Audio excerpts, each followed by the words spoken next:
Hello, my name is Barry Carter. This presentation is called ORMUS, What Is It?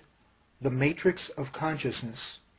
In this presentation, I'm going to try to provide some evidence that ORMUS, the substances we call ORMUS, are in fact the connector between spirit and matter. Now, what would be the most wonderful and amazing discovery, scientific discovery, that you can imagine?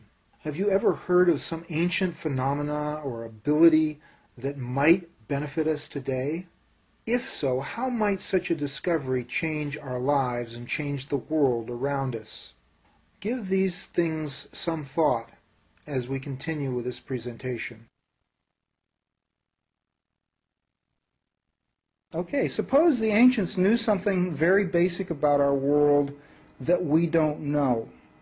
What if the mystical materials spoken of in many of the world's ancient cultures were actual physical substances that one could obtain and work with? We always hear about these ancient substances, like the ancient Egyptians had their mufkat, is what Lawrence Gardner calls it, which is a white bread which is offered as gold to the gods. The ancient Israelites had their showbread and their manna, which was kept in the Ark of the Covenant. Other religions, they have prana and chi, and in the Huna religion there's also a manna. All of these different substances, they speak of them as actual physical substances, but they have mystical properties. In his book, The Alchemy Key, Stuart Nettleton wrote, Jewish Midrashim commentaries describe how the Ark of the Covenant levitated and carried along some of the people who were supposed to be carrying it. So here's this device which has the pot of manna in it, and it levitates. The ancient Egyptians had the sacrament of the bread and the wine, as do Christians. On the right you can see an offering of white bread and wine to the gods. You notice the two pots of wine in the person's hands to the right, and the conical loaf on the left. That conical loaf is the mufkat, also known as the showbread. Moses took the golden calf which the Israelites made for worship and burned it in the fire and ground it to a powder and strawed it upon the water and made the children of Israel drink of it, presumably in order to improve their spiritual connection. So how do you burn gold?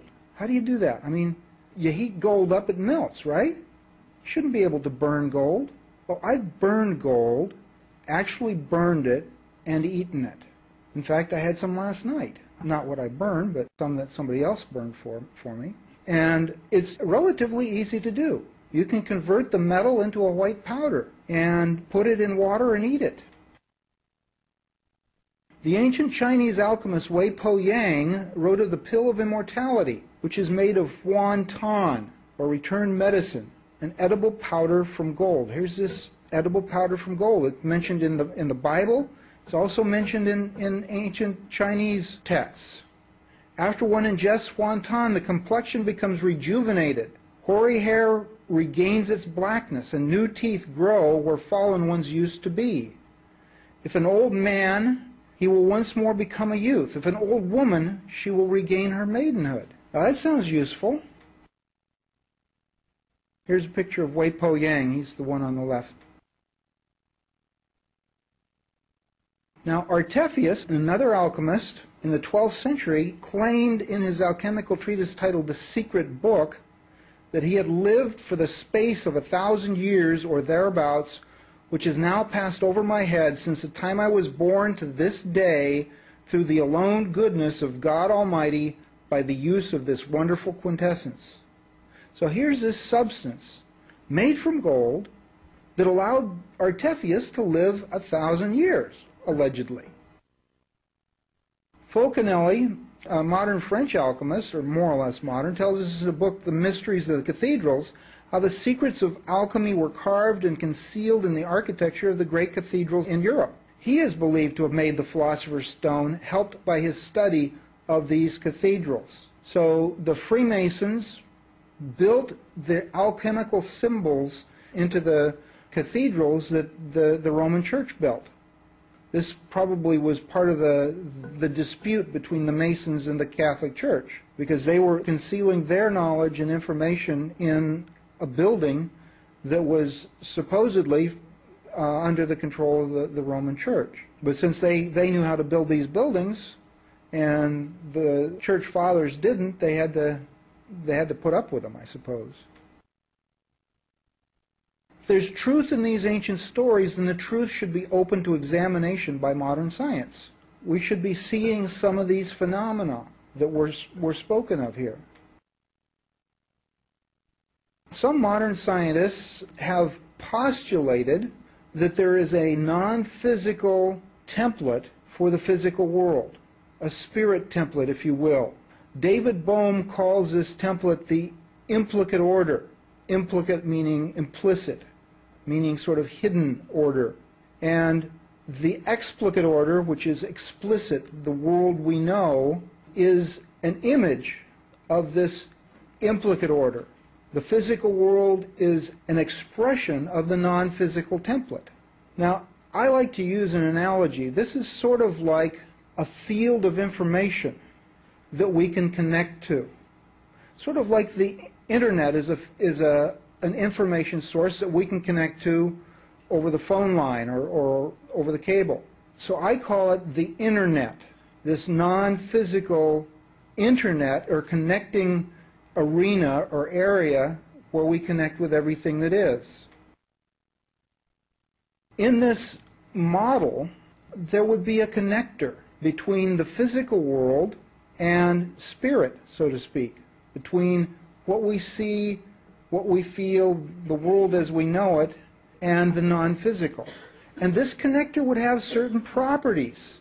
One of these properties that it would have would be that it would have non-locality or quantum coherence.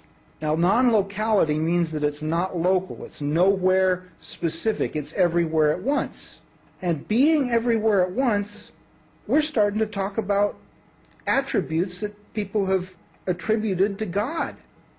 God is omnipresent, everywhere at once.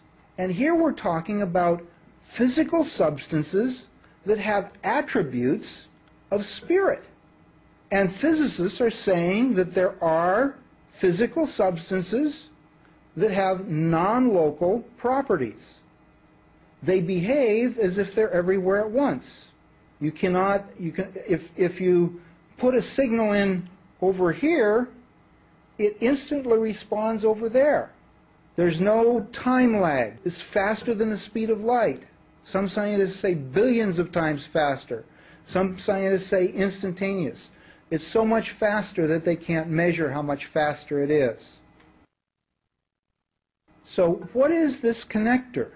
If the implicate order, which I call the internet, is an instantaneous communication medium and energy source, what would the connector between the physical body and this infinite non-local internet be? It'd be something like a modem, like we use when we hook up to the internet. A modulator, demodulator, something that connects us to this non-physical realm, to this spirit realm. We believe that ORMUS is this connector. It's sort of the keystone in the bridge between spirit and matter. It's a connector between, like you have an archway, and right in the middle of the arch there's the keystone. That's what joins the two halves of the arch. Well, we think that ORMUS is that keystone. It's that connector between spirit and matter. Now, remember we heard about how the ancients spoke of such things as being a special form of gold and other precious metal elements.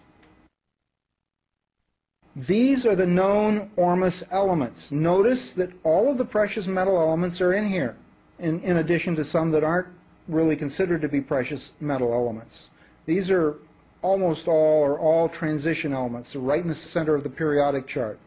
Cobalt, nickel, copper, ruthenium, rhodium.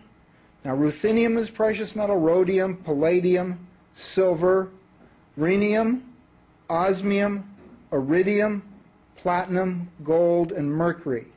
Now,